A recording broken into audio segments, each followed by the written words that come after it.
आप marketing agency को higher करना चाहते हैं, लेकिन आपको ये समझ नहीं आ रहा है कि मैं कैसे क्वालिफाई करूं, ये वाली मार्केटिंग एजेंसी अच्छी होगी या ये वाली अच्छी होगी। अब क्योंकि आप बिजनेस में एक्सपर्ट हैं अपने, लेकिन मार्केटिंग में नहीं, तो आपको ये नहीं पता कि राइट क्वेश्चन क्या होगा उनसे पूछने के लिए। तो मैं आपको एक बहुत ही सिंपल क्वेश्चन बताता हूँ।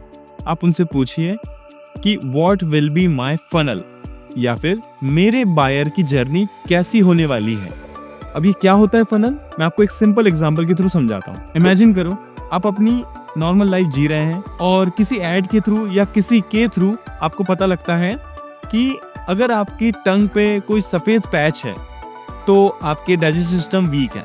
ये सिर्फ एक एग्जांपल है, मैं क्लिनिक एक्सपर्ट नहीं हूँ। अब मुझे ये पता चला कि शायद मुझे कोई प्रॉब्लम है। इस स्टेज को कहते हैं प्रॉब्लम अवेयरनेस, जहाँ पे प्रॉब्लम के बारे में अवेयरनेस आती है। अब नेक्स्ट मैं क्या करूंगा, मैं जाऊंगा गूगल पे जाऊंगा या किसी से पूछूंगा कि टंग पे जब व्हाइट पैचेस क्यों होते हैं, और मुझे कुछ सॉल्यूशन मिलेंगे। सॉल्यूशन जैसे डाइट चेंज करो, योगा करो, आयुर्वेदिक और एलोपैथी मेडिसिन लो, और मेडिटेशन या गट हीलिंग करो।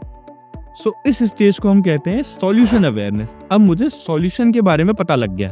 अब मुझे 4-5 ब्रांड के नाम मिलते हैं और वो बार बार मेरे नजर के सामने आते हैं, अपने हेल्पफुल कंटेंट मुझे दिखाते हैं और मैं उन्हें याद रखने लगता हूँ।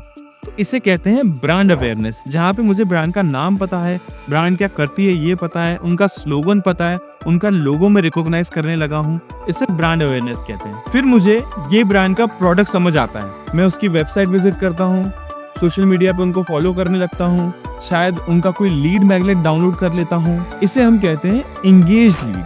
अब जो बायर की स्टेज है वो एंगेज लीड हो चुका है। अब मैं उनकी कोई एक छोटी परचेस कर लेता हूँ टेस्ट करने के लिए।